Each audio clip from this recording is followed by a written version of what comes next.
Chirac et Balladur. En France, Chirac et Balladur. Et donc, la politique, elle est faite et des convictions et des intérêts. On peut par moment avoir Est-ce que dans cette alliance, il y a une annonce des convictions? Oui, c'est des convictions, parce que ce n'est pas pour aller prendre le pouvoir. Ce n'est pas pour aller prendre le pouvoir.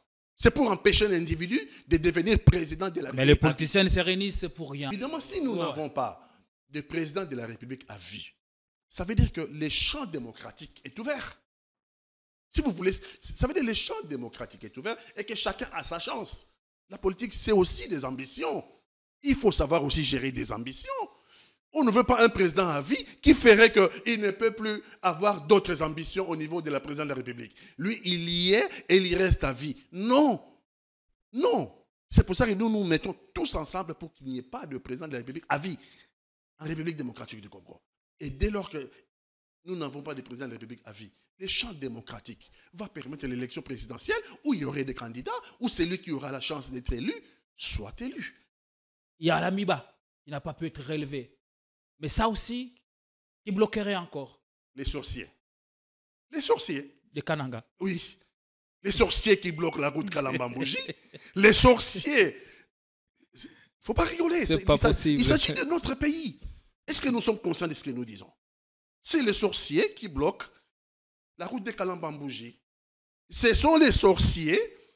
Ah, si les sorciers existaient, pourquoi vont-ils pas aller manger les détourneurs de fonds? Les sorciers du Congo. Les sorciers de mon pays, je vous appelle au secours.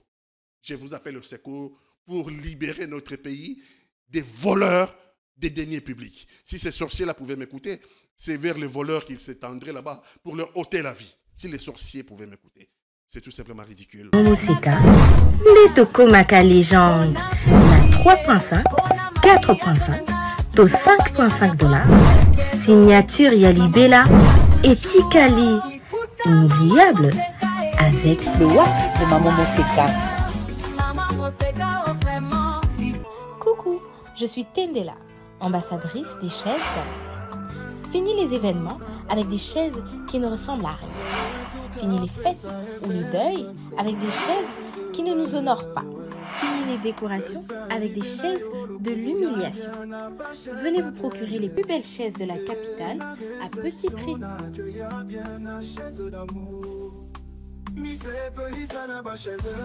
J'ai une très bonne nouvelle pour vous. Si vous êtes à l'étranger et que vous souhaitez envoyer de l'argent à vos proches qui sont ici au pays, voici l'application qu'il vous faut. SendWave. C'est ultra rapide, sans frais d'envoi. Vous avez surtout l'avantage de gagner jusqu'à 10 € dès votre premier transfert si vous utilisez mon code promo TATOU24. Hey, na imprimerie Muzuri, tobuki ba prix na ndenge ya kafu kafu. Poche biso qualité na moins cher. Imprimez vos bâches na 6 $ ya pamba. Et souki wanate, tozape na ba service lokola. Broderie industrielle, sérigraphie, offset, impression sur drapeau, tasse, polo, képi, roll-up ordinaire et VIP na prix 10 000. Yoka mwana mère, tobuki peba extend na 29 $ ya Bambae. Alors, profitez de notre promotion pour bénéficier de moins 15% sur toutes vos impressions. Retrouvez-nous facilement sur l'avenue des Syndicats numéro 369, juste derrière la Sophie Bank, sur Flambeau, Kinshasa Gombe, RDC. Pour tout besoin, contactez-nous dès maintenant sur +243 98 000 45 15. Imprimerie Muzuri, vous dominez l'impression.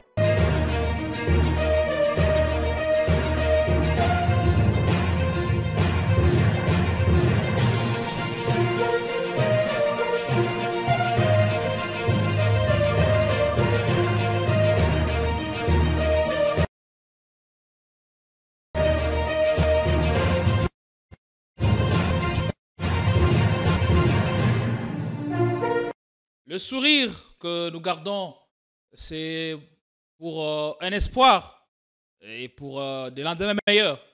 Oui, on y croit. Le Congo, malgré les anicroches, malgré les aléas, toutes les vicissitudes auxquelles nous assistons, le Congo peut sortir de son auberge et reprendre ses destins de grandeur, comme on aime toujours le dire. C'est un plaisir et un honneur de vous retrouver pour décortiquer, essayer de comprendre ce qui se passe dans notre pays, sur le continent ou encore en dehors de ce continent. Au Congo, l'actu reste dominée par la tournée du chef de l'État en province. Le mardi dernier, il a été à Kananga, où il a passé la fête de nativité de notre Seigneur Jésus-Christ. Et aujourd'hui, il est attendu à Mbujimayi. On reviendra sur son discours, sur son message à la population qui est mobilisée d'ores et déjà pour venir lui réserver un accueil délirant. On va décortiquer les tenants, tout le contour de ces déplacements en province. Mais aussi, le chef de l'État serait-il dérouté par les réalités qu'il a vues à Kananga? La population n'a pas hésité un seul instant à lui dire des vérités. Étant déçu, aucun projet à caractère social n'a pu marcher sous le premier quinquennat.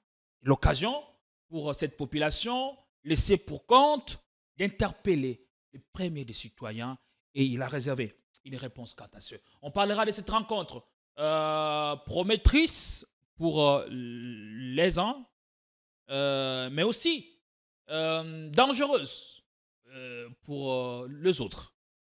Alors, qui dit mieux? Qu'est-ce qu'il faut comprendre de cette rencontre entre l'ancien chef de l'État, Joseph Kabila Kabange, et l'ancien gouverneur de la province du Katanga, le chairman Moïse Katumbi? Pour parler de tout cela, on a reçu sur ce plateau Pati Katanga. Un réel plaisir. Merci de répondre à l'invitation des Politicons. Vous avez été l'un de partenaires durant toute l'année 2024 qui, dans quelques jours, va appartenir au passé. Vos impressions, que retenez-vous exactement de l'année 2024? Ça a marché pour vous ou espoir, espoir, espoir et encore espoir? Merci de votre invitation d'aujourd'hui, Gédéon. J'ai toujours du plaisir à être sur le plateau des Politicons parce que on commence à dire que Politicons se distingue un peu. Dans ce marquement médiatique, Politicons prend de l'envol. Et ça, vous et tous les personnels du Politicons, vous êtes... Grâce notamment à votre soutien. Tout à fait. 2024, ce n'est pas ma situation qui compte. Moi, j'ai fait ma vie elle est derrière moi. J'ai fait mes études, j'ai travaillé. Ce n'est pas pour moi. Je ne fais pas la politique pour moi. Je fais la politique pour les autres. Je fais la politique pour mon pays. Je fais la politique pour les générations futures. Et donc, l'année 2024 était une année de tous les dangers pour le Congo. Mm-hmm. Plus de 8 millions de nos compatriotes en errance à l'est de la République. Plus de 8 millions de nos compatriotes. Des chiffres qui font fraude. Oui. Bientôt 3 ans. Les enfants qui ont quitté les écoles. Les parents qui ont quitté leurs champs, qui ont quitté leurs maisons. Et les écoles qui sont fermées. Les enseignants parqués dans les centres de déplacés. Et quelques-uns en train d'errer dans le parquet de Virunga, nos compatriotes en souffrance. Plutôt que de réduire la taille de nos compatriotes en errance, cette année a montré que le Congo était encore dans l'incertitude. Personne ne se préoccupe de leur sort? Personne ne se préoccupe de leur sort. C'est pour ça que de plus en plus, ils sont en danger. Plus le M23 avance, plus les troupes rwandaises avancent, plus nous avons nos compatriotes en errance. Et en face, il n'y a pas un régime capable d'arrêter la folie des Kagame. Et donc, 2024, c'est l'année où on a jeté à 2 reprises de bombes sur Mugunga, les centres de déplacés au Nord Kivu. Cette année. On s'en souvient. Oui. La bombe sur les camps de déplacés Mugunga qui avait causé beaucoup de décès et des morts, malheureusement. Rien. Et leurs obsèques, les hommages qui leur ont été dédiés. Comment ça s'est passé? Puisque à un certain moment, ça avait fait débat ici à Kinshasa, mais semble-t-il, ils n'ont pas été enterrés dignement, les corps. Non, ils n'ont pas été enterrés dignement. On connaît notre pays. Peut-être que les fonds sont sortis, mais comme nous sommes un pays à des détournements à grand chemin, les nouvelles que nous avons eues des déplacés de Mugunga, non seulement n'ont pas été enterrés dignement, mais il n'y a pas eu indemnisation non plus. Parce que c'est un crime au regard du droit international. On ne peut pas s'attaquer au camp des réfugiés ni au camp des déplacés. Parce qu'ils ne sont pas armés, ils ne mettent pas en danger. Ils ne représentent aucune menace. Aucune menace. Et donc c'est un crime. Bizarrement, même la communauté internationale est restée silencieuse. Alors qu'à 2 reprises, on a jeté de bombes cette année au camp des déplacés de Mugunga. Comment voulez-vous que la communauté internationale brise son mythisme ou sorte de son mythisme alors que nous ne faisons pas les nécessaires, l'essentiel pour porter cette cause? Le problème, c'est nous, Gédéon. Le problème, c'est les Congolais. J'ai toujours dit, on a beau crier Kagame, matin, midi, soir, nous ne trouverons pas de solution. Ça fait 30 ans. Et cela dure. Et ça fait 30 ans que nous avons plus de 15 millions de nos compatriotes décimés dans le versant est de notre pays. Et les régimes successifs ont été incapables d'arrêter la folie de Kagame. Kagame a bouffé le président Mobutu. Kagame a bouffé le président Laurent Désiré Kabila. Kagame a bouffé, a jeté hors du pouvoir Joseph Kabila Kabange. Et aujourd'hui, Félix Antoine Tshisekedi est menacé de son pouvoir. Aucun régime n'arrive à être à la hauteur de la menace. Aucun n'arrive à être à la hauteur de la menace. Et donc les responsables, c'est nous. Les responsables, ce sont les Congolais. Parce qu'on ne tue pas au Rwanda. Les 15 millions de nos compatriotes décimés à l'est de notre pays, ce n'est pas des Rwandais, c'est des Congolais. Les charniers, à Kichiché. Il y a eu carnage. Ce sont des Congolais. Et nous avons un régime incapable d'arrêter cette folie. Incapable d'arrêter la folie de Kagame. Alors que... Vous basant sur quoi vous appelez ce que Kagame fait folie dans le sens où ce qu'il fait, c'est pour l'intérêt du Rwanda. Et tant que ça profite au Rwanda, est-ce qu'on peut appeler ça folie? Loin de moi l'idée de soutenir ou d'être partisan du sang qui verse continuellement dans l'est du pays. Mais entre États, c'est des bonnes guerres. Vu de mon côté, patriote Maïmaï, résistant Maïmaï, j'emploie ce terme de folie. Mais évidemment, Kagame n'est pas dans la folie. Kagame est dans un projet. Kagame est dans un projet. Et il veut à tout prix imposer ce projet. Et malheureusement pour le Congo, il a les soutiens de la communauté internationale. Et qu'est-ce que nous on fait? On fait le tour du monde entier. 666 voyages à l'étranger. Pour crier Kagame, Kagame, Kagame. Et personne ne nous écoute. Parce que c'est au régime congolais de protéger les Congolais. Ce n'est pas aux régimes étrangers. Et si notre régime passe son temps à pleurer, à faire de voyages, 666 depuis 6 ans, à l'étranger pour crier Kagame assassin, Kagame assassin, à l'étranger puisqu'ils tirent leurs intérêts. Parce que le Congo regorge des minéraux critiques.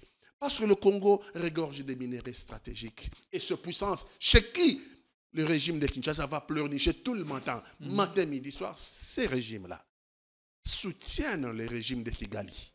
Parce que le régime de Kigali leur offre nos minéraux à vil prix. Ils en tirent dividendes, bien entendu. Évidemment. Évidemment. Ils n'ont aucun intérêt de venir faire des affaires avec le régime de Kinshasa, alors qu'ils peuvent avoir tous nos minéraux à vil prix en soutenant Kagame. Ils continuent à instrumentaliser un voleur. C'est l'accord de l'Union européenne avec le Rwanda. On venait de verser encore 20 millions il y a quelques jours, je pense il y a même un mois. On venait encore de reverser de nouveau 20 millions au régime de Kigali. Et donc, ça veut dire qu'à grand jour, la communauté internationale, notamment l'Europe, instrumentalise un voleur pour qu'il aille voler des minéraux stratégiques dans un autre pays. Alors, à partir de cet instant, qu'est-ce qu'il faut faire pour nous affirmer davantage ou encore pour renverser l'ordre actuel des choses? D'abord, nous devons être sérieux. On ne nous prend pas au sérieux. C'est quoi être sérieux? Mais par quoi passe les sérieux? C'est quoi être sérieux? Nous ne pouvons pas installer chez nous un régime de détournement de fonds publics. Et Kagame rigole de nous, il dit... On détourne des millions de dollars et entre-temps, on tend la main aussi aux institutions de Bretton Woods pour nous prêter un peu d'argent pour financer les projets sociaux. Messieurs les journalistes, l'argent, c'est les nerfs de la guerre. Si vous dilapidez tous les moyens, toutes les ressources que vous avez par des détournements de fonds publics, évidemment, vous n'aurez pas le moyen de mettre en place un outil de défense à la taille de menace. Ce qu'il faut mettre en place au Congo, c'est un outil de défense à la taille de menace. On ne viendra, personne, j'ai encore vu, Sami RDC. J'ai encore discuté avec quelques militaires de Sami RDC. Ça veut dire les troupes de la SADC qui sont à l'est de notre pays. Même eux, les troupes de la SADC, ils me disent en anglais, personne n'est prêt à mourir pour le Congo. C'est aux Congolais eux-mêmes. Nous sommes là, mais nous, on ne va pas mourir. Nobody can die for you. You will fight. Congolais, you will fight. Il nous dit, vous devez, personne ne mourra pour vous ici au Congo. C'est au Congo de se battre. Mais pour que le Congo... Mais c'est un discours qui passe au regard de l'insouciance, de l'inconscience dont nous faisons preuve. Oui, lorsqu'on laisse détourner de fonds, parce que j'ai dit toujours l'argent, c'est les nerfs de la guerre. Non seulement on ne nous prend pas au sérieux par les partenaires extérieurs, mais aussi notre ennemi rigole de nous. Parce que nous sommes en train de détruire nous-mêmes notre pays. Et en plus de cela, ensuite de cela, il y a l'impunité criante. On n'arrête personne. Personne en prison. L'argent, tout le monde est acquitté, presque, mais l'argent ne retourne pas dans la caisse de l'État. Si nous n'avons pas le moyen de notre politique, le moyen de bâtir un outil de défense à la taille de menace, parce que nous sommes menacés, nous serons décimés. Vous savez, il y a des peuplades qui ont disparu. Hein? L'histoire est cruelle. L'histoire est cruelle. Il y a des peuplades qui ont disparu. Et aujourd'hui, pour nous, Congolais, tous les ingrédients amenant à la disparition d'un peuple sont déjà plantés. Tous les ingrédients menant à la disparition sont plantés. Lorsque je vois le président de la République à Kananga, lorsqu'il dit que je n'ai pas pu terminer les barrages hydroélectriques de Katende à cause des abeilles. Vous imaginez comment on nous prend à l'étranger? Il a dit qu'il y aurait de gens qui bloqueraient ce projet de Katende, puisque la dernière fois où il s'est rendu sur place, ces forces occultes auraient envoyé des abeilles pour le piquer. Il venait de dire à l'est de notre pays que l'Église catholique devait prier pour terminer la guerre. Aujourd'hui, pour la centrale électrique de Katende, il dit qu'il était là-bas une fois et ce sont les abeilles. Est-ce que ce n'est pas une façon de dire aux uns aux autres que la construction de l'État, tout le monde devant c'est une tâche qui incombe à tout le monde? Non, pour moi, c'est un aveu d'échec à la tête de l'État. Un aveu d'échec. Attendez. Aveu d'échec? Aveu d'échec. Attendez, les abeilles. Mobutu n'aurait pas construit le barrage de Mobaye Mbongo. Les abeilles, Mobutu n'aurait pas construit les stades de martyrs. Si vraiment les abeilles ne pollinisaient pas, les abeilles étaient devenues haineux contre le projet du régime, on n'aurait pas eu les palais du peuple, on n'aurait pas eu la cité de la voix du Zaïre, enfin ce qu'on appelle aujourd'hui la RTNC. Ça ne fait pas sérieux lorsque les autres nous suivent. Priez pour que la guerre se termine. Je ne peux pas terminer le barrage hydroélectrique de Katende parce que j'ai été là-bas et les abeilles m'ont piqué. Est-ce que le chef de l'État n'essaie-t-il pas d'étirer les responsabilités des uns et des autres? C'est vrai, il a une part de responsabilité énorme qui lui revient, mais par rapport à ces projets de Katende, une façon de dire que s'il y a des projets qui n'ont pas marché, c'est à cause de certaines forces qui nous empêchent de réaliser ce que nous devons réaliser pour la population de Kananga. Cette affaire d'irrationalité détruit le Congo. Cette affaire de des manques de logique, illogique qui détruisent le Congo. Il faut arrêter cette pesanteur-là de la superstition. Il faut qu'on sorte de cette superstition. J'ai dit ici, il y a quelques édifices que Mobutu a bâtis. Normalement, le pont Maréchal. Mais ce sont des réalités qu'il a vécues. Des réalités qu'il a vécues. Et pourquoi vous ne voulez pas qu'il en parle? Non, mais ça, c'est au niveau du chef d'État. C'est des choses qui ne doivent pas être publiques. Mobutu, qu'est-ce qu'on n'a pas dit du pont Maréchal? Le pont suspendu sur le fleuve. On a dit qu'il y avait des sirènes. On a dit qu'il y avait des sirènes à cet endroit. Et que jamais les sirènes laisseraient le pont. Et puis, voilà quoi, les chefs coutumiers ont fait des cérémonies. Et ce qui est normal, on ne peut pas construire ces genres d'ouvrages sans la bénédiction des chefs coutumiers. Oui, mais on n'a pas vu Mobutu venir. Et je ne peux pas achever le pont Maréchal parce qu'il y a des sirènes dans le fleuve. Il a manqué des tacts. Nous avons nos justes et coutumes. Nous avons nos coutumes. Nous sommes trop attachés à la superstition. Alors, la question, c'est de savoir, a-t-il manqué des tacts pour demander aux chefs coutumiers leur intervention ou leur implication? Il pouvait demander aux chefs coutumiers leur implication sans les dire publiquement. C'est trop ridicule de les dire publiquement. Parce qu'il y a des pays qui sont cartésiens, qui n'y comprendraient rien.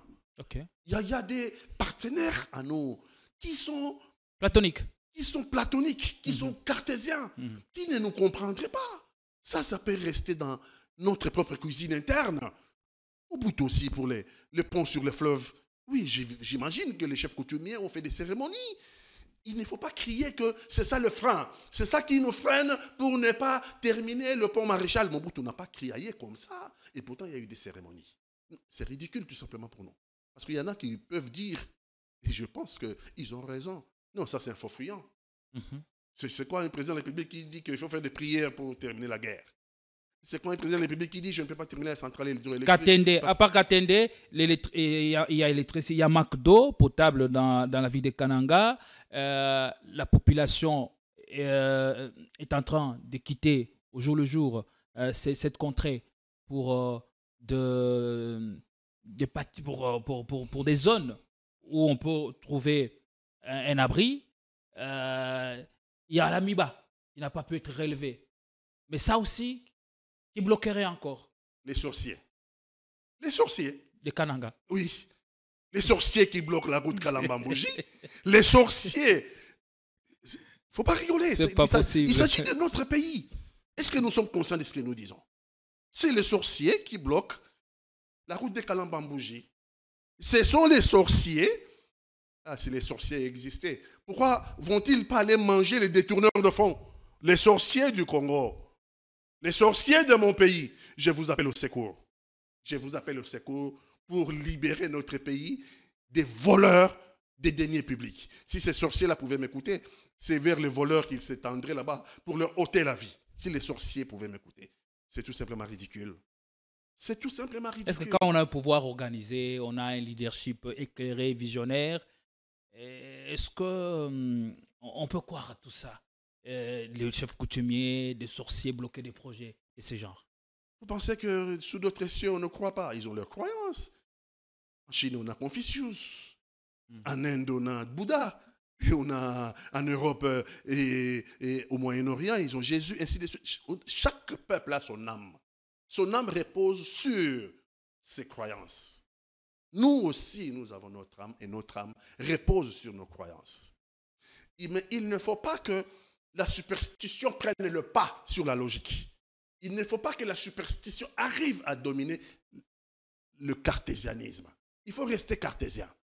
Et donc, c'est tout simplement ridicule. Manque de leadership, oui.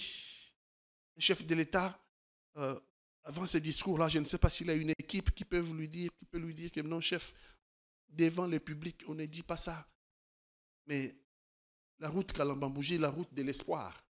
J'ai suivi le prêtre de Mbujima et Kandé. Abbé Blaise Kanda. Abbé Blaise Kanda. Qui dit que si cette route-là n'est pas terminée... Il est courageux, quand même, dans le contexte actuel, dire des choses sans langue de bois. Et surtout quand on sait qu'on est originaire du même province, entre guillemets, que le chef de l'État. Ça relève du courage. Oui, ça relève du courage. Il est dans sa mission, après tout, ecclésiatique. Oui, l'abbé Kanda, on le connaît, il n'a pas sa langue dans sa bouche. Parce que l'abbé Kanda fait partie de l'église catholique et l'église est du côté des opprimés. Et lorsqu'il regarde la souffrance qu'il y a dans l'espace Kasaï, mais il sort de son carcan, il dit, la chute Katende, ça ne date pas d'aujourd'hui. Déjà, on avait chanté par les Bayouda. Déjà, il y a très longtemps. Chute Katende, Kaimuji, Kaka nous dit Atekouetou. Déjà, on avait chanté depuis longtemps, avant même les régimes de Félix Antoine Tshisekedi. Aujourd'hui, c'est la route. Mais la population de ce coin-là ne demande pas beaucoup. Juste la réalisation de quelques ouvrages. Katende, Kalambambouji, peut-être relever l'Amiba, et ça suffirait pour qu'eux-mêmes se prennent en charge et relancent l'économie. Voilà. Le président a encore fait de promesses. Il dit qu'avant la fin de son mandat, s'il ne termine pas s'il ne satisfait pas tous ses promesses. C'est une promesse où il a réaffirmé sa ferme détermination. Je crois pas. De laisser quelque chose. Je crois pas. Parce que quand vous regardez les budgets 2025, un budget déjà terminé au niveau du Parlement, on n'a pas budgétisé toutes ces promesses-là. On n'a pas budgétisé la centrale Mbombo. On n'a pas budgétisé non plus la centrale de la chute Katende, la route Kalambambouji. Bon, je ne sais pas. C'est du Kadiosha où l'argent sortirait d'où? De sa poche? Par respect pour la fonction, je ne veux pas dire que c'est du Kadiosha, mais je me pose la question de la provenance des moyens. D'où viendraient les moyens? Il fait des promesses, mais il ne nous dit pas les moyens viendraient d'où. Je vais prendre pour un exemple, et très vite. Lors de son discours sur la nation, il parlait de 38 000 km de route. Et il parlait de 11 000 km, 38 000 km de route de dessert agricole. 11 000 km de route communautaire dont on a... Et si vous faites les deux, ça vous fait 49 000 km de route à construire en 2025. Ça, c'est le président de la République, discours sur la nation. Mais si vous prenez la moyenne de 1 million par kilomètre, et si vous le faites par 49, c'est 49 milliards. Nous avons un budget de 20 000. Grosso modo, nous avons un budget de 18 milliards. Mais il fait des promesses de 49 milliards. Multipliez 49 milliards, 49 000 km carrés, 49 000 km de route, et à 1 million de kilomètres, ça fait 49 milliards. Comment va-t-il trouver le moyen? Le ratio entre 19 milliards et 49 milliards de promesses que dans ce domaine-là. Que dans ce domaine-là. Et de 30 milliards, comment va-t-il faire? Donc, je ne vais pas dire des Kadiosha, mais je vais dire que ce sont des promesses qui ne tiennent pas debout. Est-ce qu'il se rassure des conditions avant de faire ces annonces en pompe? Parce qu'il doit se rassurer des moyens, mais aussi se rassurer d'avoir une équipe à même de l'accompagner dans le défi qui s'est lancé. Oui. Et là, on va voir encore, il va être en bougement aujourd'hui et demain, ça va encore être de promesses. On va faire la sommation, on va revenir l'année prochaine pour faire la sommation de montants de promesses faites dans le Grand Kasaï. Vous allez remarquer que notre budget n'est pas à la hauteur de ces promesses. Ça fait sérieux pour la fonction des chefs de l'État, pour la fonction des présidents de la République. Si vous avez un papa qui est un menteur, je pense que les enfants, vous finissez par ne plus les respecter. C'est humain. Ce sont des promesses, ce sont des travaux qui devaient commencer, qu'il devrait avoir commencé dès sa prise de pouvoir en 2019. Rien n'est fait. Il est à 6 ans, il est encore en train de promettre 6 ans de pouvoir. Ça pose quand même un problème sérieux. C'est pour ça que je dis, on ne nous prend pas au sérieux. Il continue dans les promesses. Il n'est pas dans la reddition des comptes. Il n'est pas dans la sommation dans son bilan. Qu'est-ce qui est fait, qu'est-ce qui reste à faire? Lui, il promet qu'il va faire. 38 000 km de routes, de desserts agricoles. À 1 million de kilomètres de route, c'est 38 milliards de dollars. 11 000 kilomètres de routes communautaires. À 1 million les kilomètres, ça vous fait 11 milliards. Vous faites la sommation des deux, vous êtes à 49 milliards. Mais notre budget est de 18 milliards, 19 milliards. Ça pose un problème. Donc nous sommes devant un menteur. Nous sommes devant quelqu'un qui est en train de nous mentir, qui sait que nous, on sait qu'il ment. Mais lui, il continue de mentir sans se soucier de nous qui savons que lui, il ment. Ça pose un problème d'éthique. Peut-être que 2025 sera différent de 2024 en termes de réalisation à faire, ça et là.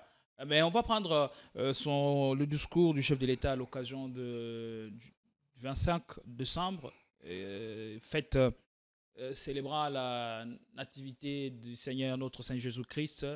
Le couple présidentiel a eu un mot à la nation. On l'écoute.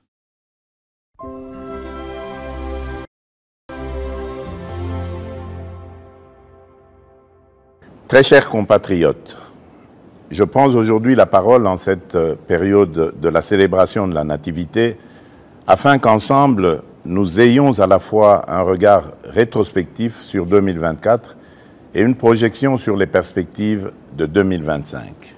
En cette période des fêtes porteuse de foi et d'espérance, nous sommes invités à nous rappeler ce qui compte vraiment. Notre unité, notre courage et surtout la richesse inestimable que constitue notre peuple. Dans chaque village, chaque famille et chaque cœur congolais, il y a une flamme qui brûle constamment. C'est la flamme de l'espoir. Dans la souffrance comme dans l'adversité, cette flamme continue de nous guider. Nous avons tout à gagner, à espérer des lendemains meilleurs, de garder la foi malgré tout. Mes très chers compatriotes, nous sommes un peuple résilient.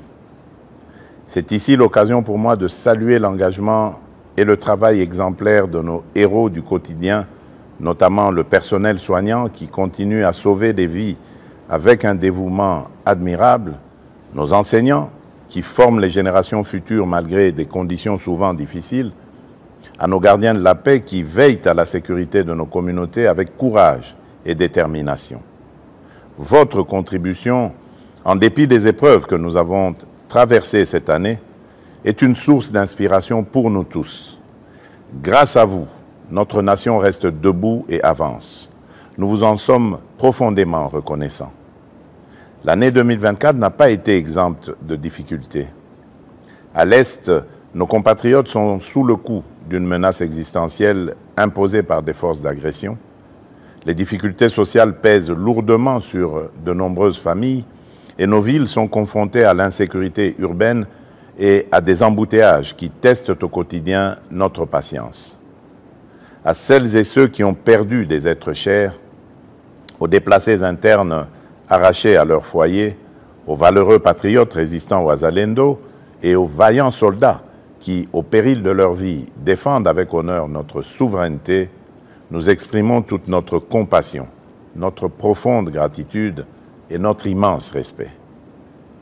Ce qui nous menace n'est pas plus fort que notre foi en un avenir commun et notre capacité à résister ensemble. Toutefois, malgré ces épreuves, il est important de reconnaître que notre pays progresse. Il y a des domaines où les résultats sont beaucoup plus marquants et porteurs d'espoir.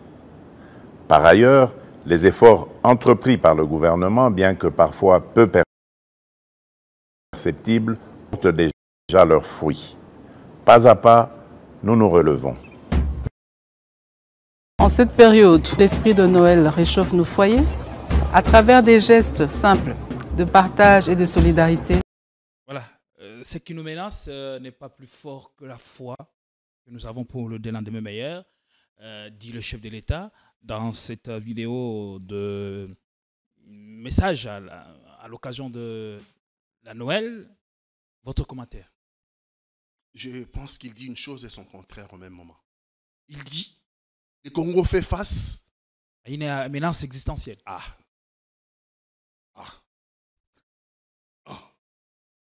Le Congo fait face à la menace de la disparition, de disparaître en tant que nation indépendante et souveraine. Nous sommes, et je suis d'accord avec lui, le Congo est confronté aujourd'hui à un danger existentiel. Notre pays risquerait de disparaître. Si on ne fait pas attention. J'ai dit ici, en commençant l'émission, que tous les ingrédients étaient réunis.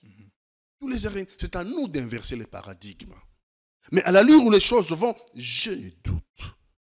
Et dans l'entretemps, il dit que la foi, c'est quoi la foi? La foi, c'est quoi? On dit dans chaque village, chaque famille, chaque corps congolais, il y a cette flamme qui brûle, la flamme de l'espoir. Et il faut garder ça. La foi, c'est ce stylo est jaune. Si je vous dis que c'est un stylo qui est rouge, ce n'est pas jaune-noir, c'est rouge-blanc, il faut croire. C'est la croyance. La foi, c'est la croyance. La menace existentielle, c'est la réalité. Il faut savoir faire la démarcation des deux et pas de confusion. Vos enfants peuvent croire qu'ils deviendront des médecins. Vos enfants peuvent croire qu'ils deviendraient des ingénieurs. Vos enfants peuvent croire qu'ils iraient vivre en Europe et aux États-Unis. Et la réalité peut les rattraper et la foi qu'ils avaient n'est pas Alors, réelle. ici, faut-il considérer la foi ou la réalité de tous les jours? Il faut considérer les réalités de tous les jours parce que nous sommes face à un danger existentiel. Nous ne sommes pas face à un problème de foi. Vous pouvez croire que vous irez en Australie vivre et mourir, ne pas mettre les pieds en Australie. La foi en est une chose et la réalité en est une autre. Notre pays, oui, là où je suis d'accord avec lui, fait face à un danger existentiel. Tous les dangers dans cette assertion-là. Danger existentiel. Nous risquerions de disparaître, nous et notre pays. En dépit de tous les défis, il reconnaît que le pays progresse. Il y a une contradiction toujours avec les dangers existentiels. Qu'est-ce qui progresse? S'il y avait des choses qui progressaient, on ne serait pas en danger existentiel.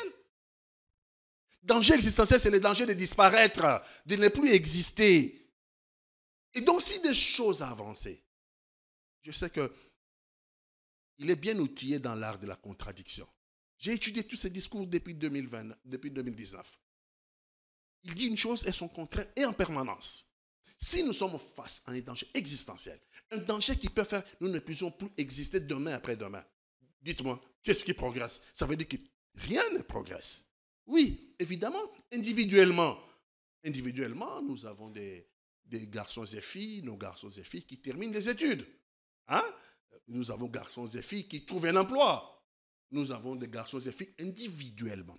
Mais collectivement, en tant que société, collectivement, en tant que nation, nous sommes face aux menaces existentielles. Ça veut dire que ça ne marche pas.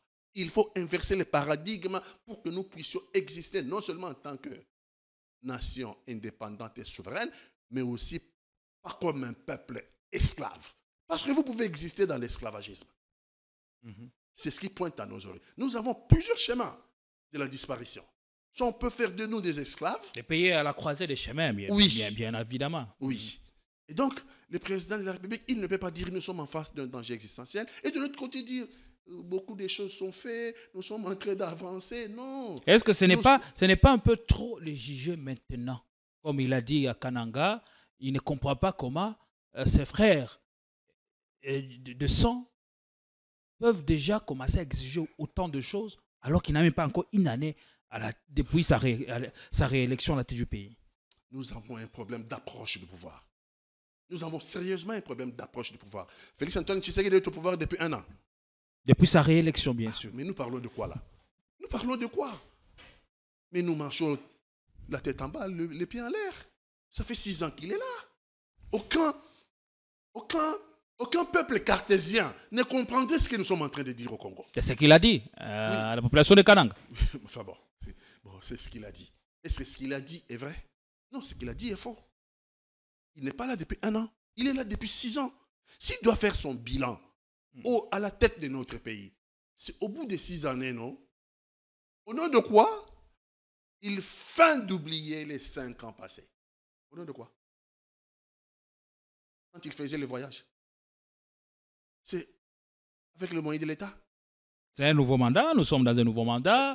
Et il a fait le premier mandat après la population, après avoir vu tout ce qu'il a réalisé, la population lui a renouvelé confiance en lui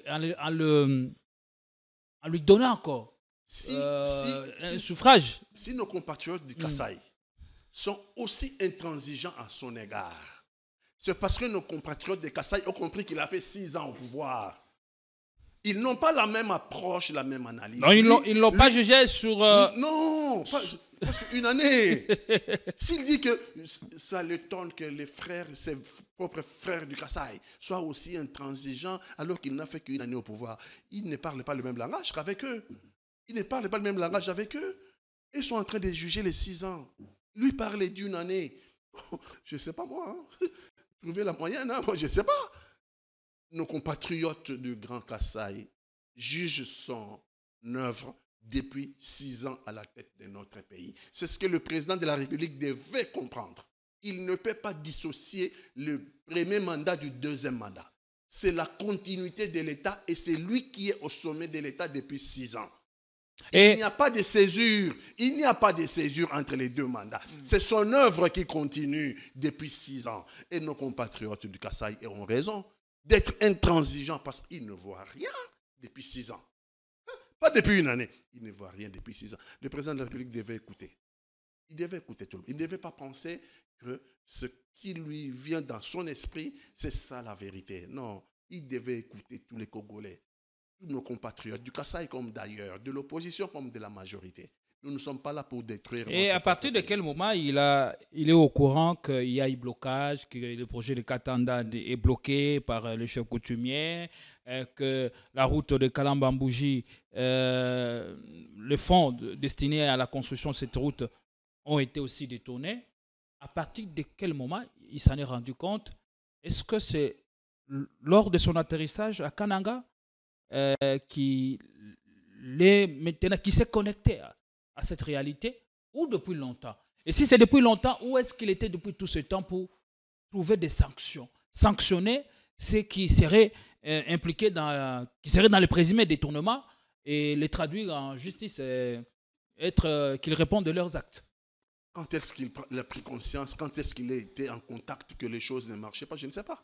Mais il nous donne l'impression que c'est quand il arrive sur le terrain. C'est l'impression qu'il donne. Que c'est quand il arrive sur le terrain qu'il est surpris. Ah, la route Kalambambouji. Ah, la chute Katende. Ah, la centrale hydroélectrique de Mbombo. Il me donne l'impression que quand il arrive sur place. Donc la même impression corrobore ce qu'on dit tout le temps par les journalistes et par le monde politique, qu'il n'y a pas de suivi des travaux. Il n'y a pas de suivi des travaux. On déclare un projet, on dégage des moyens et puis c'est fini. Personne ne contrôle. C'est comme on voit les routes de Kinshasa, les routes dont l'État a sorti des moyens, au bout d'une année, c'est fini. Vous voyez comment les routes sont dégradées parce qu'il n'y a pas de suivi, parce que tout le monde veut détruire le Congo. Tout le monde veut voler le Congo. Tout le monde veut ses propres enfants. C'est un parricide. Nous sommes en train de commettre un parricide. Nous sommes en train de tuer nos propres parents. Notre parent, c'est la République démocratique du Congo. Et nous avons fait le choix de les tuer. Mais les autres vont venir. Soit ils nous prendraient pour esclaves. Je ne sais pas combien de temps ça durerait. Soit carrément, ça sera la non-existence. Le Congo n'existera plus dans l'avenir en tant que nation indépendante. Et même réalité, l'attente en Mbuji-Mayi. Oui.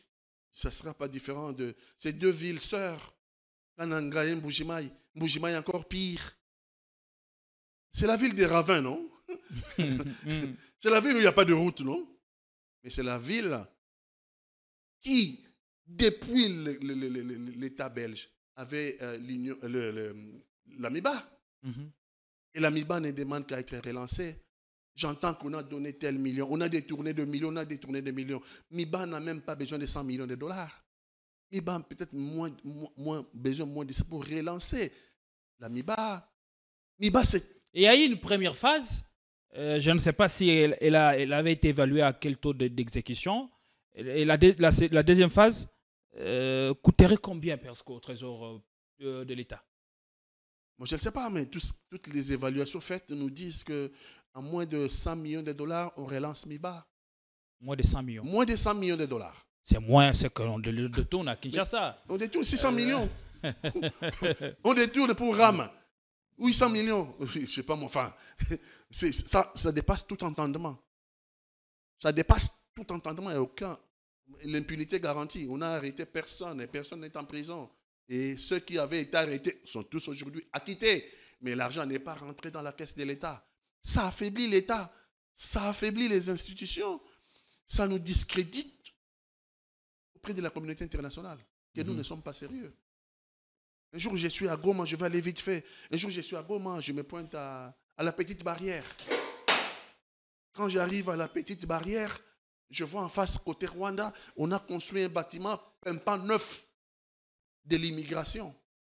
Je regarde côté congolais, je suis côté congolais, c'est un pisé, c'est une cabane en pisé, en tôle ondulée. Je pose la question. On me dit que et le Congo et le Rwanda, pour le même projet, avaient reçu les mêmes montants. Le Rwanda a construit pour abriter les services de l'immigration. Le Congo a détourné. Triste réalité. Et quand je pose la question, on me dit que le Rwanda a rendu rapport de ce projet-là, a justifié jusqu'au dernier dollar. Ça fait sérieux. Ben, comment ça fait sérieux? Ça fait sérieux. Nous, l'argent disparaît ici, personne en prison, impunité garantie. Et lorsque même on arrête, ils sont acquittés par la justice, acquittés.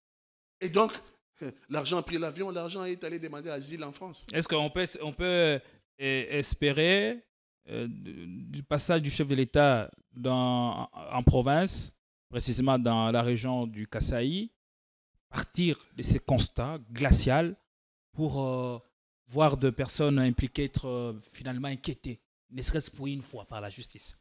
Nous ne faisons pas que l'opposition radicale, hein, parce que l'opposition, par moment, elle doit être aussi patriotique. Nous apprécions qu'il aille palper des yeux lui-même ce qu'est l'intérieur de notre pays. La réalité du Congo profond. On lui reprochait quand il prenait des avions pour aller à l'étranger. Maintenant, là, c'est le Congo profond. C'est ça, c'est voyage. Maintenant qu'il va chez nous, à l'intérieur, palper la réalité, comment vit notre peuple, nous sommes contents. Nous sommes contents qu'il va être en contact de la réalité. Peut-être c'est tard. Après 6 ans. Après, c'est ce qu'il aurait dû faire depuis la première année de son pouvoir. Il ne l'a pas fait, mais il n'est jamais trop tard pour mieux faire. Maintenant, il est en contact. Hein? Il était au Bazuélé, il était à Kalemi. Hein? Maintenant, c'est très bien, j'encourage. Il doit aller à l'intérieur du pays, palper. Mais c'est des moyens colossaux qui sortent, mais ça doit avoir des actions. Il faut qu'il y ait des résultats qui suivent. Mais si vous n'avez pas un service de contrôle adéquat, si vous n'avez pas des hommes qui sont conscients, mais vous aurez la même chose, produirez les mêmes résultats. Vous allez sortir de l'argent, d'autres vont venir les détourner et il n'y aura pas de contrôle et l'impunité garantie. Je crains, c'est ce que je crains, c'est que les mêmes causes produisent les mêmes effets. Mais au moins, maintenant, il est en train de palper du doigt la réalité congolaise, la misère du peuple congolais. Et donc, il doit être choqué maintenant quand il entend qu'on a détourné leur place. Les détourneurs, leur place, monsieur le président est en prison. Il faut vous envoyer à Boulouo. J'ai entendu qu'on envoyait à Boulouo les Kuluna. Boulouo, Angenga. Je ne suis pas contre. Mais monsieur le président, les Kuluna en cravate, c'est là-bas qu'ils doivent aller. Les Kuluna en cravate, leur place est en prison. Les détourneurs de fonds publics. Au nom de quoi? On va envoyer à Angenga, à Boulouo, dans des prisons à l'intérieur. On va envoyer les Kuluna qui volent des téléphones et on va laisser à Kinshasa ceux qui ont eu l'argent du forage. Hein? Tous méritent le même sort. Non, le même pas le même sort. Les Kuluna en cravate méritent pire. Je suis pour la peine de mort qu'il faut infliger aux détourneurs de fonds publics. Je suis pour la peine de mort. Tel qu'on menace les Kuluna. Les voleurs des téléphones. Les Kuluna en cravate devaient être plus menacés que les Kuluna des voleurs des téléphones. Et ça, c'est au président de la République. Quand on dit qu'il faut changer de paradigme, nous sommes devant une menace existentielle. Notre pays est devant une menace existentielle. Il faut changer de paradigme. Changer de paradigme, c'est poser des actes forts. C'est poser des actes forts. Ils ont la majorité au Parlement. C'est aller faire la loi pour classer les détournements de fonds parmi les gens à condamner à la peine de mort. Je ne serai pas contre. Si c'est mon père qui a volé l'argent de l'État, si on doit les décapiter là-bas pour avoir volé, pour avoir détourné les fonds, moi, Pati Katanga, ça ne me ferait pas de problème. Parce que personne ne peut prendre en otage l'avenir de mon pays. L'avenir des... La peine de mort dans un pays où la justice reste toujours malade. Mais les malades de la justice, eux aussi, c'est des Koulouna, non? Ils peuvent aussi être rattrapés par la peine de mort. Quand vous dites des Koulouna, vous pensez que c'est seulement ceux du pouvoir, du pouvoir exécutif. Non. Il y en a qui se cachent dans le pouvoir judiciaire. Il faut faire les ménages jusque là-bas. Il faut faire les ménages. Les Congolais ne comprendront que la paire de gendarmes. Lorsque la sanction est là, lorsque la paire de gendarmes est là, les Congolais commencent à prendre conscience. Sinon, les mêmes causes produiront les mêmes effets. Allez, merci beaucoup. On va cette fois-ci maintenant prendre ces dossiers avec Pati Katanga. On va le décortiquer des fonds en comble. La rencontre entre Joseph Kabila et Moïse Katumbi à Addis Abeba en Éthiopie. Selon nos informations, cette rencontre a eu lieu vendredi dernier et c'est pour mettre sur pied une alliance capable de mettre fin ou combattre ces projets funestes de changement de la Constitution. Et donc, l'opposition est désormais soudée. Il y a la fédération de toutes les forces, de toutes les intelligences afin parvenir à cette fin. Pati Katanga, avec vous, on voudrait comprendre d'abord les non-dits de cette rencontre entre Joseph Kabila et Moïse Katumbi, qui incarne l'espoir de lendemain meilleur, même si lors de l'élection présidentielle, il a courbé les chines, il s'est cassé les nez face au candidat du pouvoir, Félix Tshisekedi.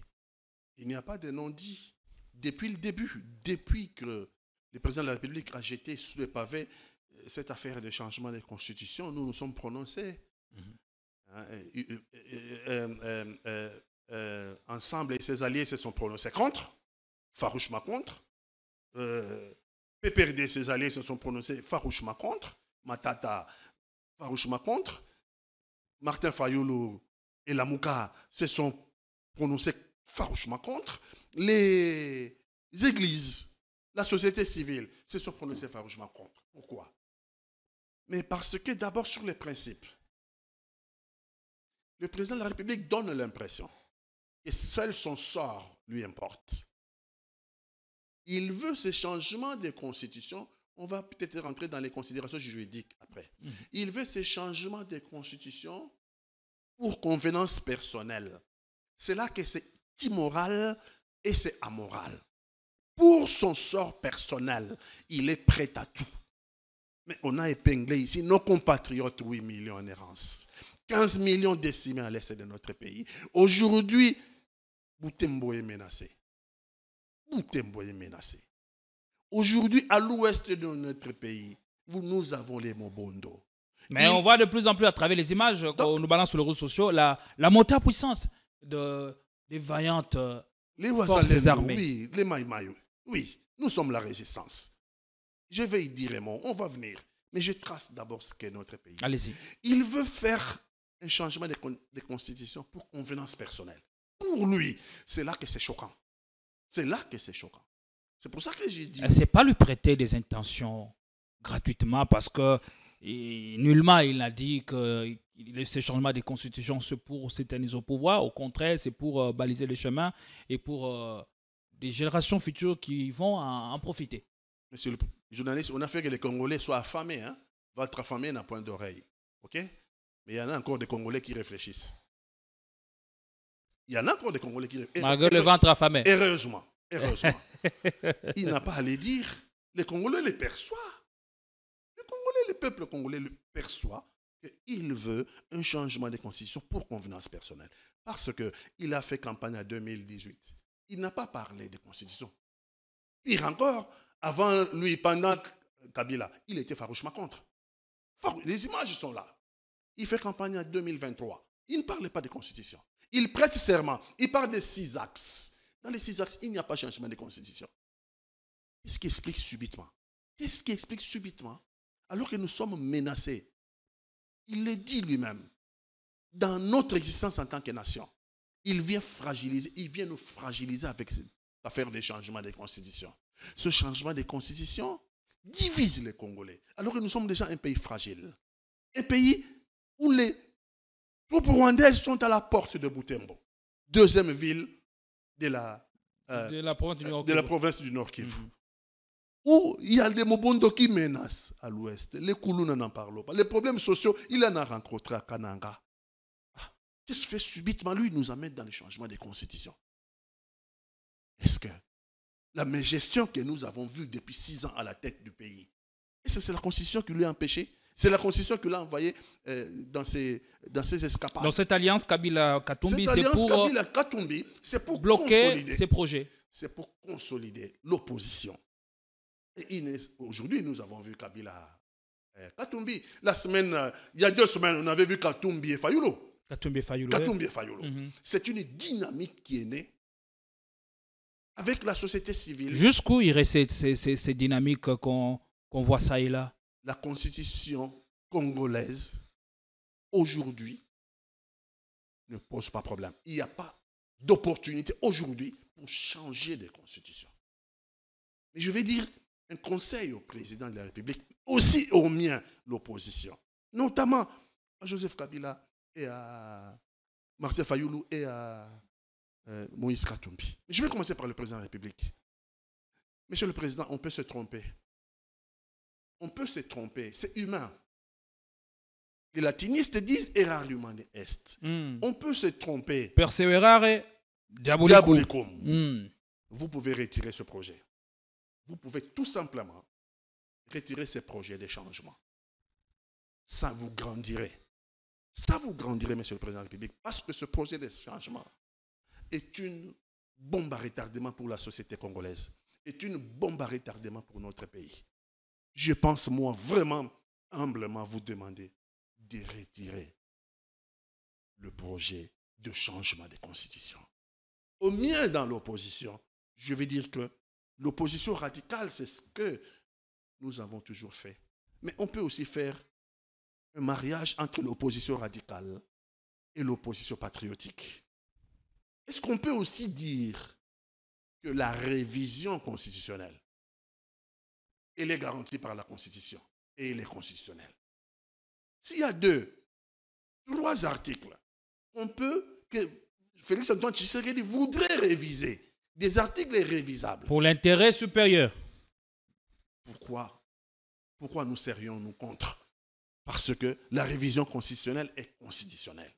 Si le président de la République, comme je le demande, retire ce projet de changement qui n'a pas de fondement, qui n'a ni tête ni queue, s'il pense qu'il y a 3-4 articles qu'il faut passer à la révision parce que la Constitution le permet, je pense qu'en tant qu'opposition responsable, nous ne pouvons pas toujours être contre.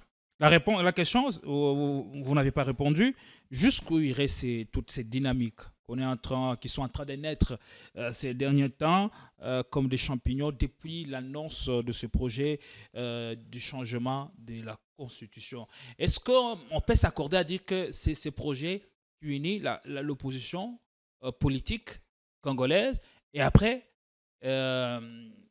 chacun va se retourner, rentrer dans son coin et prendre le bâton de pèlerin? D'abord, on nous a souvent fait les reproches de ne pas être ensemble. Parce qu'il ne faut pas qu'on dise une chose et son contraire. Souvent, les reproches qui remontent du peuple congolais et même de la majorité, l'opposition ne s'entend jamais. L'opposition ne se met jamais ensemble. L'opposition va perdre parce que l'opposition n'est pas unie. C'est parce que vous n'avez pas tous les mêmes cartes. Aujourd'hui, l'opposition est unie. Aujourd'hui, l'opposition est unie. Mais qu'est-ce qui fait unir l'opposition aujourd'hui? Ce n'est pas le pouvoir. Nous ne sommes pas en train de nous unir pour élire C'est Fayulu. les changements de la Nous Constitution. ne sommes pas en train de nous unir pour élire Katumbi. Nous ne sommes pas en train de nous unir pour élire Kabila. Pour la première fois, l'opposition va s'unir sans intérêt personnel.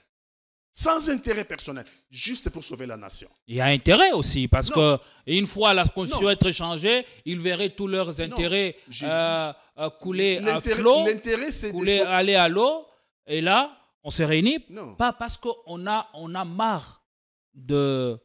on ne veut plus de la gouvernance, ce qu'elle dit, mais parce qu'on veut l'empêcher dans ses projets.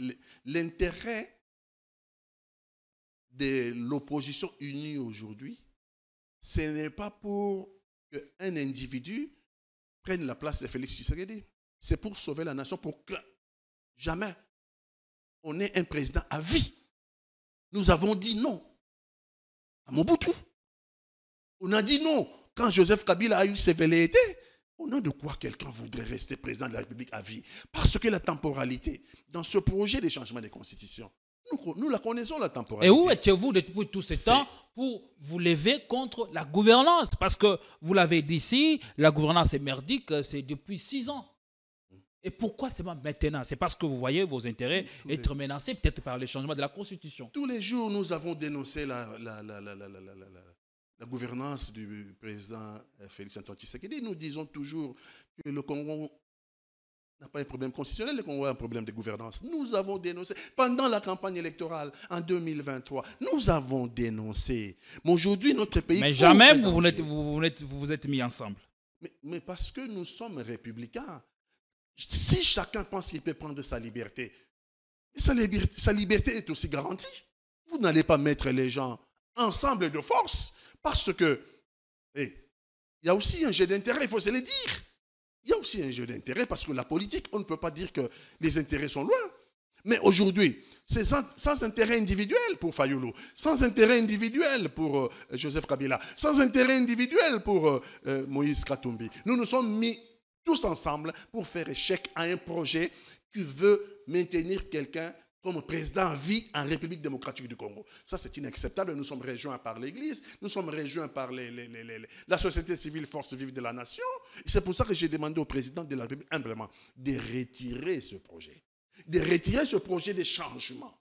Et s'il pense qu'il y a 2-3 articles de la Constitution qu'on peut passer à la révision constitutionnelle, que nous aussi, l'opposition, mettions de l'eau dans notre vin.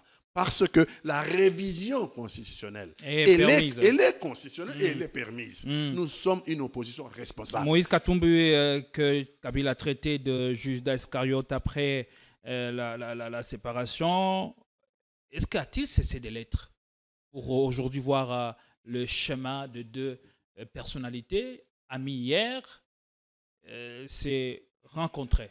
Chirac et Balladur. Chirac et Balladur. En France. Chirac et Balladur. Et donc, la politique, elle est faite et des convictions et des intérêts.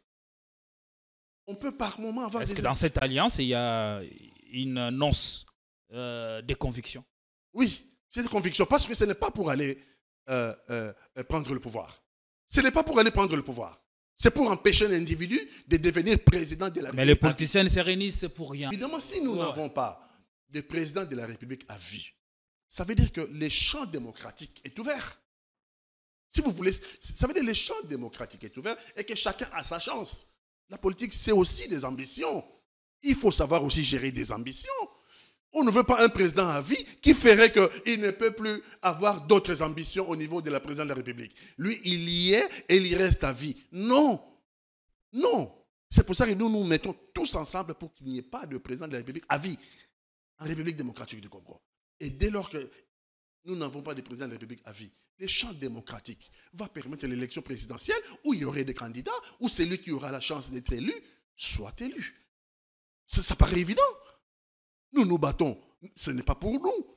Là, ce n'est pas intérêt immédiatement. Ce n'est pas Fayulu qui va être président demain. On ne se bat pas pour que Katumbi soit président demain. On ne se bat pas pour que Kabila revienne. Non. Là, on se bat pour sauver la République démocratique du Congo du péril. Du péril qui le guette par ce projet funeste de changement de constitution. Voilà pourquoi nous nous sommes unis aujourd'hui. Aujourd'hui, vous avez vu Kabila et Katumbi. Avant-hier, c'était Katumbi et Fayoulou. Et à mon ami Fayoulou, à Katumbi, je mettrai la photo de 3. Maintenant, j'attends que le 3, je sais que c'est en gestation, que le 3 puisse se rencontrer, parce que le Congolais, on fait la demande d'être ensemble, que l'opposition soit unie face à ces combats. Et voilà pourquoi nous nous unissons face au péril qui guette la République. Quelle résonance aura ces combats quand on sait que les 2 leaders ne sont pas au pays depuis que chacun a quitté le pays pour les raisons propres? Katumbi ne s'est plus rentré, regagner le pays. Kabila, il s'est plongé dans un silence que je ne sais pas qualifier aussi. Ça aura quelle résonance? C'est pour ça que cela est lié au conseil que je donnais tout à l'heure au chef de l'État, de retirer ce projet funeste des changements de constitution et de décrisper les climats politiques, l'atmosphère politique. C'est vrai, ils sont à l'extérieur. C'est vrai. J'attends même que Katumbi est en exil. C'est vrai que ce régime les menace. On ne va pas se voiler la face aujourd'hui. Mais je dirais au président de la République que le Congo a fait le choix de la démocratie. Le choix de la démocratie, c'est un choix collectif. Ce sont les Congolais qui ont choisi de vivre dans une démocratie. C'est depuis longtemps, conférence nationale souveraine, Mobutu, c'est un choix collectif. Et donc, je pense que si le président de la République pouvait écouter tous les Congolais, 1, retirer ces projets financiers de changement de constitution. 2, j'ai entendu que le président de la République allait recevoir Tipi Mazembe Football Dame. Sacré champion de la Ligue, vainqueur de la Ligue des champions féminine. Je conseillerais au président de la République, à la réception de Tipi Mazembe Football Club, Dame, d'associer le président de Mazembe. Dans le cadre des décrispations de l'atmosphère politique, d'inviter Tipi Mazembe avec son président, et ça serait bonne chose. Je dirais encore au président de la République, Joseph Kabila vient de faire son diplôme de 3e cycle. Je l'ai combattu, Kabila. Personne ne peut me prêter l'intention de devenir kabiliste. Je l'ai combattu. Mais lorsque quelqu'un fait quelque chose de bien pour sa vie et pour la République démocratique du Congo, j'applaudis. Joseph Kabila vient de passer son diplôme de 3e cycle. Il serait mieux, monsieur le président de la République, de l'inviter. Parce que ça, c'est un exemple maintenant. Ça, c'est un exemple de nos enfants qui doivent aller le plus loin dans leurs études. Inviter Joseph Kabila et pour lui donner, pour le féliciter. Pour le féliciter. Martin Fayoulou, mon ami, monsieur le président de la République, Martin Fayoulou vient de perdre son directeur de cabinet. Mon ami, Jean-Claude Moualimou Sabiti, que vous connaissez très bien. Monsieur le président de la République, dans le cadre de la décrispation, Fayoulou n'est pas loin de chez vous.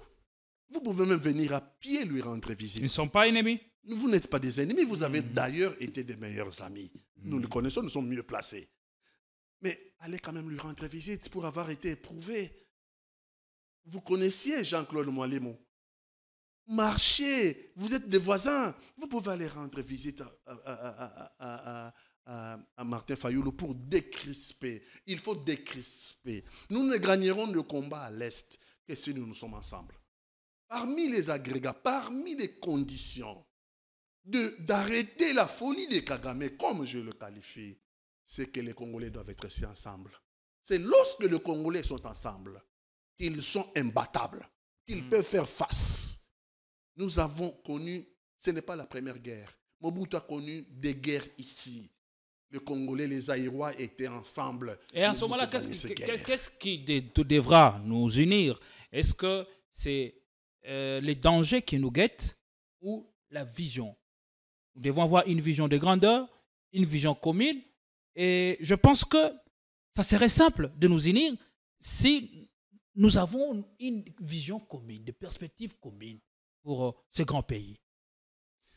D'abord, en termes de vision, chacun a sa vision. Chacun va vous dire qu'il a sa vision. Moi, je suis la résistance Maïmaï.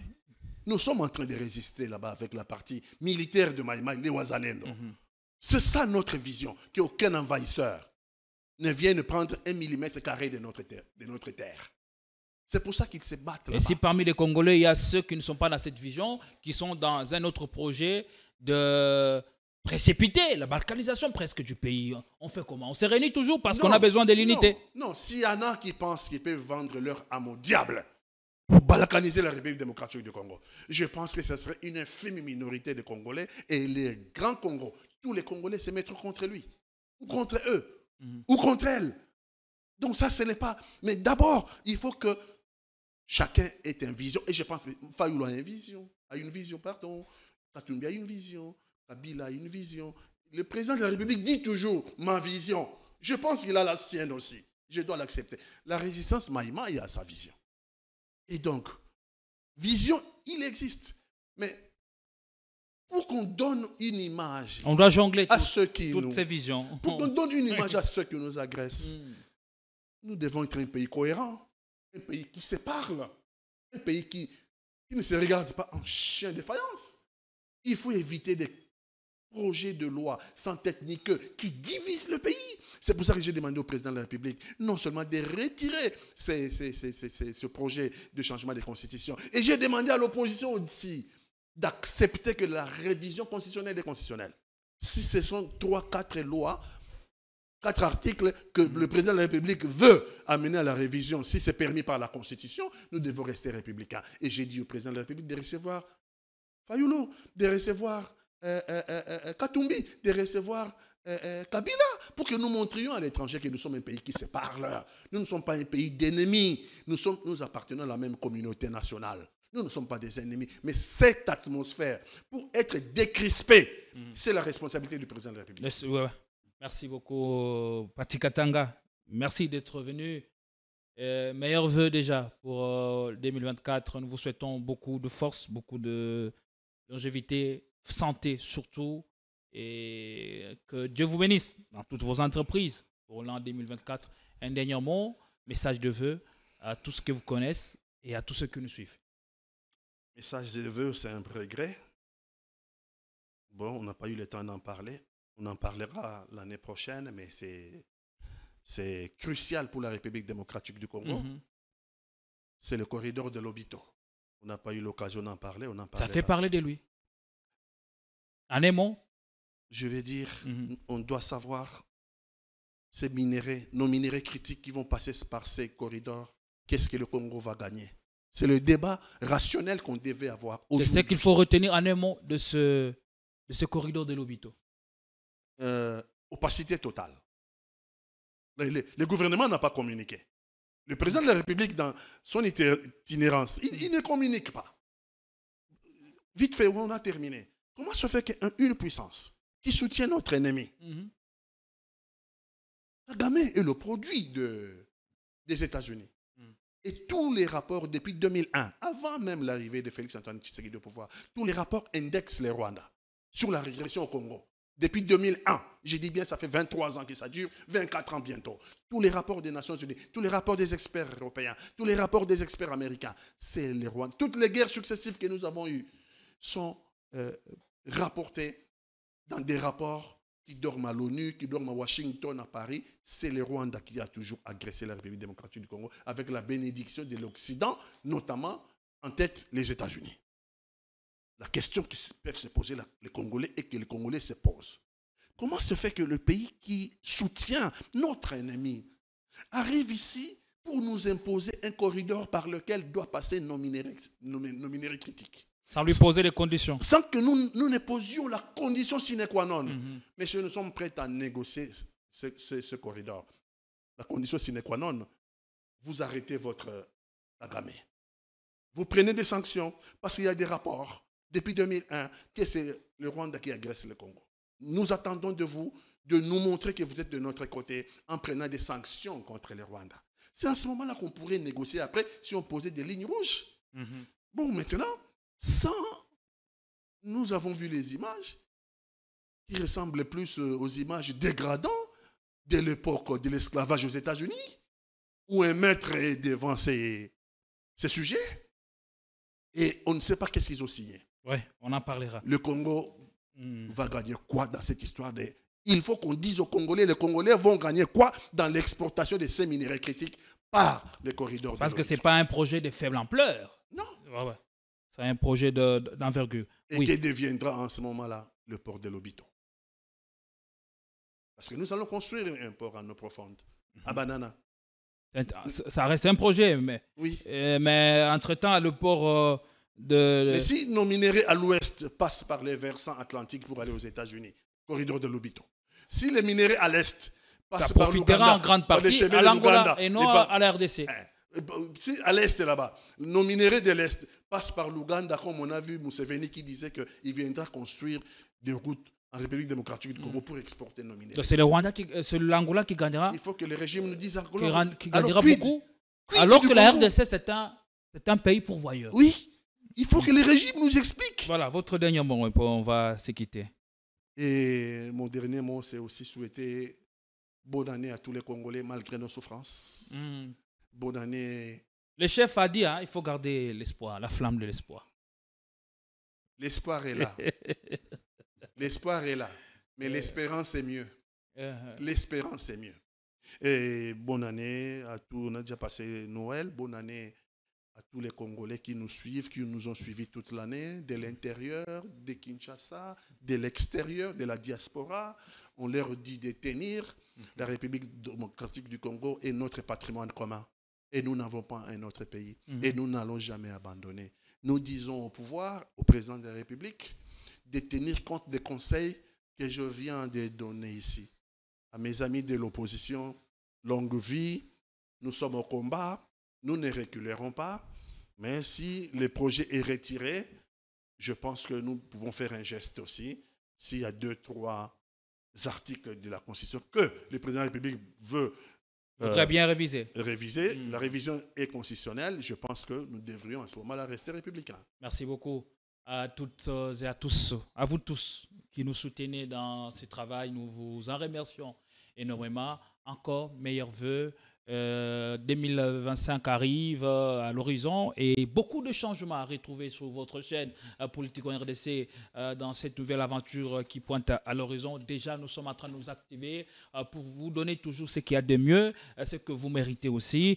Pour ce jour, je voudrais faire une dédicace spéciale à l'un de nos internautes, Naomi Mbaki et Gustave Mayabo. C'est parmi les inconditionnels. Merci à vous, merci de vos messages, de vos likes, de vos commentaires.